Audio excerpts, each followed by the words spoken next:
სადღაც ჩვენს ფეხქვეშ არქტიკის ჩუმ სიღრმეში იდეალურად შემონახული სხეული იმალება.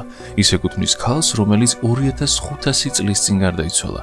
ტატუებით, რომლებიც დღემდე გარჩევადია და ეს ყველაზე გიჟური ნაწილიც კი არ არის ჯერ. სიკვდილის შუაგულში გაყინული, გადაშენებული არსებებიდან დაწყებული, ყინულის პირამიდებზე ძველი ვირუსებით დამთავრებული, რომლებიც მოულოდნელად იღვიძებენ. ეს აღმოჩენები არა მხოლოდ შოკის მომგვრელი იყო, არამედ მათ შეცვალეს ყველაფერი, რაც გვეგონა რომ ვიცოდით სიცოცხლის, სიკვდილის და იმის შესახებ, რაც ჯერ კიდევ არსებობს ყინულის ქვეშ. ბოლოსკენ ვისაუბრებთ იმაზე, თუ რა საფრთხის წინაშე დგას კაცობრიობა და აქვს თუ არა დრო უცნობ ვირუსებთან შესახვედრად. რომ შეგეძლოს რომელიმე ერთ-ერთი არსება გაგეცოცხლებინა, რომელს გააცოცხლებდი. პატარა მამონტს ხმალკბილას ან იქნებ რაღაც უფრო პატარას და ცოცხალს. დაწერე შენი არჩევანი კომენტარებში. ასევე არ დაგაუწყდეს გამოიწერო არხი და დაალაიქო ვიდეო. დავიწყოთ. ყინულის ქალწული 1993 წელს ციმბირის ალტაის მთებში ადამიანები რაღაც საოცარს წააწყდნენ. ქალის მუმიფიცირებულ ცხედარს, რომელიც 2500 წელი კარგად იყო შენახული. მის კანზე ჯერ კიდევ მკვეთრად იყო უცნაური ცხოველების ტატუები. ეს უბრალოდ ცხედარი არ იყო, ეს იყო გზავნილი დაკარგული ცივილიზაციისგან. მას ციმბირის ყინულის პატარძალი უწოდეს. ის დამარხული იყო 6 ცხენთან, დიდ ნადიმთან და სიმდიდრისა და საიდუმლოების ნიშნებთან ერთად. არავინ იცის, იყო თუ არა ის დედოფალი, ქურუმი თუ რაღაც სხვა. ყინულში გაყინული, მაგრამ არა დავიწყებული, მისმა სიჩუმემ ისტორია შეცვალა. როცა მეცნიერებმა ციმბირის ყინულის პატარძალი თანამედროვე ემერალით დაასკანერეს, საშინელი რამ აღმოაჩინეს. უზარმაზარი სიმსივნე, მის მარჯვენა მკერდზე და სერიოზული დაზიანებები თავის ქალაზე და თეზოზე. მკერდის კიბო 2500 წლის წინ. ესე იგი, რა გამოდის, რომ სიმსივნე იყო გარდაცვალების მიზეზი? ანდაც იქნებ მიზანმიმართულად მოკლესის. ზოგი ფიქრობს, რომ ის ცოცხლად დამარხეს რიტუალის დროს, რადგან მისი დაავადება ან წმინდად, ან დაწყევლილად მიიჩნიეს. ის მოკვდა ახალგაზრდა და თან ტკივილში, მაგრამ მისი სხეული დიდი ხანი დარჩა შენახული. სიკვდილის შემდეგაც მისი სხეული იმ სიმართლეს ამბობდა, რაც მისმა ხალხმა არასდროს თქვა. 2010 წელს ციმბირის მონადირეებმა საოცარი რამ იპოვეს. გაყინული პატარა ბეწვიანი მამონტის სხეული, რომელსაც იუკა დაარქვეს. მისი სხეული 39000 წლის იყო, მაგრამ კანი, თმა, კუნთოვანი ქსოვილი და ტვინი უცვლელი დარჩა. მაგრამ ეს მხოლოდ შენახული სხეული არ იყო. იუკაზე იპოვეს კბილების კვალი. მისი სხეული აჩვენებდა ველური ცხოველებისა და ადამიანების თავდასხმების ნიშნებს. თითქოს იუკა გამოქვაბულის ლომის თავდასხმას გადაურჩა, მაგრამ მერე ადამიანებმა მოინადირეს. ეს არ არის მხოლოდ ძვლები, ეს იყო გაყინული დანაშაულის ადგილი. იუკა მხოლოდ ძველი ნაშთი არაა, ის მოწმეა, რომელიც ადამიანებს გადაურჩა. მას შემდეგ, რაც იუკას სხეული იპოვეს, იაპონელმა მეცნიერებმა გაბედული ნაბიჯი გადადგეს. მათ მისი დნმ ამოიღეს და ცოცხალ უჯრედში მისი გაცოცხლება სცადეს. და თითქმის გამოუვიდეთ. 2019 წელს მათ იუკას უჯრედები თაგვის კვერცხუჯრედში ჩასვეს და უჯრედებმა სუსტი სიცოცხლის ნიშნები აჩვენეს. ეს არ იყო სრული სიცოცხლე, მაგრამ არც სრული კრახი. ეს არ არის იურული პარკის მსგავსი ფილმი, ეს იყო რეალური მცდელობა. დაებრუნებინათ მამონტების სახეობა. გადაშენებასა და არსებობას შორის ზღვარი დაიბადა. ჩვენ უბრალოდ წარსული არ ვიპოვეთ, მისი ხელახლა გაცოცხლება ვცადეთ. მაგრამ მამონტების დაბრუნება მხოლოდ მეცნიერება არ არის. ეს მორალური კითხვაა. უნდა დაუბრუნოთ თუ არა ის, რაც ბუნებამ უკვე გადააშენა. გამოქვაბული ლომის ბოკვერები. ისინი ისე გამოიყურებიან, თითქოს ნებისმიერ წამს შეიძლება გაიღვიძონ.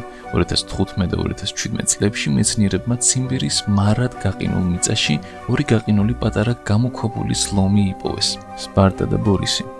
მათ ბეწვი, მკბილები და პატარა ბრჭყალები სრულიად შენარჩუნებული ჰქონდათ, მაგრამ უცნაური ის არის, რომ ისინი ერთმანეთისგან 15000 წლით დაშორებულები არიან და თითქმის ერთსა და იმავე ადგილას აღმოჩენილი. თითქოს ბუნებამ ორი გზავნილი ერთსა და იმავე ბოთლში დატოვა. ამ ბოკვერებს ოდესღაც მამონტებზე ნადირობა შეეძლოთ და ყინულის ხანაში ტყეებს მართავდნენ. ახლა კი ჩუმად წვანან სიცივეში. ორი ბოკვერი, ორი ეპოქა, ერთი ადგილი. მათი შესწავლა მეცნიერებს ეხმარებათ გადაშენებული მტაცებლების დნმ-ის რუქის შექმნაში და იქნებ იმაშიც თუ გაიგონ როგორ ქრებიან ყველაზე ძლიერი მტაცებლები. ალასკაში მეცნიერებმა იპოვეს 36 წლის წინანდელი სტეპის ბიზონი, რომელსაც Blue Baby უწოდეს. მის ძვლებზე იშვიათი ლურჯი მინერალის კვალი იყო, თითქოს გაყინული ხელოვნების ნიმუში, მაგრამ ყველაზე გასაოცარი ფერი არ იყო. მეცნიერებმა Blue Baby-ის ნაწილი მოხარშეს და დააგემოვნეს პირდაპირ ყინულის ხანის კერძი. როგორც ამბობენ, მას მიწის გემო ჰქონდა, ძაფრი და ძველი. ეს მხოლოდ ნამარხი არ იყო, ეს იყო ისეთი განცდა, თითქოს წარსულს აგემოვნებდნენ. მან დაგვანახა, როგორ ცხოვრობდნენ ცხოველები და რას შეიძლება ჭამდნენ მაშინდელი ადამიანები. ძველი კერძები ბევრ რამეს გვასწავლის, ან შეიძლება ძალიან უცნაურად მოგვეჩვენოს. Blue Baby გვახსენებს, რომ გაყინული წარსული მხოლოდ ისტორია არ არის, ის არის გამოცდილება, რომელსაც შეგრძნებით ცუნით და გემოთიც კი უახლოვდებით. ციმბირის ყინულში მეცნიერებმა იპოვეს 35,000 წლის წინანდელი პატარა ხმალკბილა კატა. იგი პატარა და საყვარელი იყო, მაგრამ საშიში. ბოკვერს უკვე ეზრდებოდა გრძელი מחვილებით კბილები, რაც მიანიშნებდა, როგორი მტაცებელი უნდა გამოსულიყო მისგან. მისი სხეული აჩვენებს, რომ ეს სახეობა გაჩენილი იყო ცივ და მკაცრ გარემოში ცხოვრებისთვის. ისინი ყინულის ხანის ცხოველებზე უხმოდ და სწრაფად ნადირობდნენ. ეს ბუნების ცოცხალი მაგალითია, როგორ აძლევს ფორმას პატარა მტაცებლებს გადარჩენისთვის.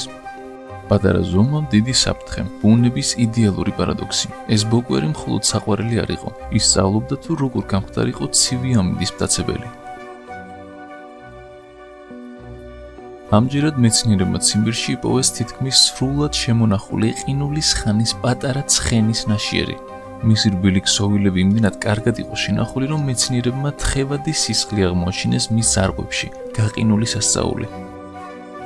ეს იშვიათი აღმოჩენა იძლევა იმედს, რომ ერთ დღეს შეიძლება გადაშენებული ცხოველების კლონირება და მათი დაბრუნება შევძლოთ. სხვადასხვა ძვლოვანი ნამარხებისგან განსხვავებით, ლენას ნაშიერს რბილი ქსოვილები და სიცოცხლის ძირითადი ნაწილები ჰქონდა შენარჩუნებული. ეს მეცნიერებს აძლევს იმედს, იმის რომ მათ შესაძლოა გადაშენებული ცხენი გააცოცხლონ. მაგრამ კლონირება მხოლოდ მეცნიერება არ არის, ეს დროის წინააღმდეგ ბრძოლაცაა, რადგან როცა მარად გაყინული მიწა ღობას იწყებს, ასეთი აღმოჩენები შეიძლება სამუდამოდ დაიკარგოს. გაყინულ სისხლში მომავალი ფეთქავს. თითოეულ დამდნარ ყინულს შეუძლია მოგვცეს შანსი ან წაგვართვას. თუ ამ გაყინულმა აღმოჩენებმა გაგაუცა, დააჭირე ლაიქს, გამოიწერე არხი და გააქტიურე ზარის ღილაკი, რადგან ცოტა ხანში გაიგებ, რა საფრთხის წინაშეა კაცობრიობა. ზოჰერი უძველესი მგლის ლეკვი თევზის დიადით. 57,000 წლის განმავლობაში გაყინული მგლის ბოკვერი სახელად ზოჰერი მეცნიერებისთვის დიდი სურპრიზი აღმოჩნდა. არა მხოლოდ მისი სრულყოფილი ბეწვისა და კბილების გამო, არამედ დნმ-ის ანალიზმა აჩვენა უჩვეულო რამ. ეს ყინულის ხანის მგელი თევზს ჭამდა. განსხვავებით თანამედროვე მგლების უმრავლესობისგან, ამ აღმოჩენამ შეცვალა ჩვენი წარმოდგენა იმის შესახებ, თუ როგორ გადარჩნენ ძველი ცხოველები რთულ კლიმატურ პირობებში. ზოჰერის გენეტიკა ასევე გვეხმარება გავიგოთ, როგორ განვითარდნენ თანამედროვე მგლები და როგორ უკავშირდებიან ისინი ძველ მტაცებლებს. გაყინულ ბოკვერსაც კი შეუძლია ისტორიის შეცვლა. ეს პატარა მტაცებელი გვასწავლის, რომ ადაპტაცია გადამწყვეტი იყო ათასობით წლის წინაც კი. მეცნიერებმა ციმბირის მარად გაყინულ მიწაში ნაპოვნი მიკროსკოპული ჭიები, ნემატოდები გააცოცხლეს, რომლებიც 42,000 წლის განმავლობაში გაყინულები იყვნენ. ამ პატარა არსებებმა წარმოუდგენელი სიცივე გადაიტანეს და გაცოცხლების შემდეგ კვლავ გამრავლება დაიწყეს. ამ აღმოჩენამ შეცვალა ჩვენი წარმოდგენა სიცოცხლის საზღვრებზე. ის ასევე აჩენს კითხვას, იქნებ სიცოცხლე ყინულოვან პლანეტებზე ან მთვარეზეც კი არსებობს. ეს ნემატოდები ცხადად აჩვენებენ, რამდენად ძლიერი და გამძლეა სიცოცხლე. სიცოცხლე გზას ყოველთვის პოულობს ათასობით წლის შემდეგაც კი. მათი დაბრუნება იმედს გვაძლევს, რომ სიცოცხლე შეიძლება სხვა პლანეტებზეც ვიპოვოთ და ცვლის ჩვენს წარმოდგენას გადარჩენაზე. და ბოლოს, 2014 წელს მეცნიერებმა ისევ ციმბირში, გაყინულ მიწაში 30,000 წლის წინანდელი გიგანტური ვირუსი, პითოვირუსი სიბერიკუმი გააცოცხლეს. ეს ვირუსი ჰოლივუდის საშინელებათა მონსტრებისგან განსხვავებით, მხოლოდ პაწაწინა ამებებს აინფიცირებს. ისმა გაცოცხლებამ აჩვენა, რომ ძველმა მიკრობებმა ათასობით წლის განმავლობაში გაყინულ მდგომარეობაში გადარჩენა შეძლეს და კვლავ გაცოცხლდნენ. ამ აღმოჩენას ორი მხარე აქვს. ერთი მხარე გვასწავლის, რამდენად ძლიერები არიან ვირუსები, მაგრამ მეორე მხრივ გვაფრთხილებს, რომ დნობის დროს შესაძლოა უცნობი მავნებლები გამოჩნდნენ, რაც ეკოსისტემას და ადამიანთა ჯანმრთელობას შეცვლის. წარსული მხოლოდ ისტორია არ არის, ის საათია, რომელიც სწრაფად გადის.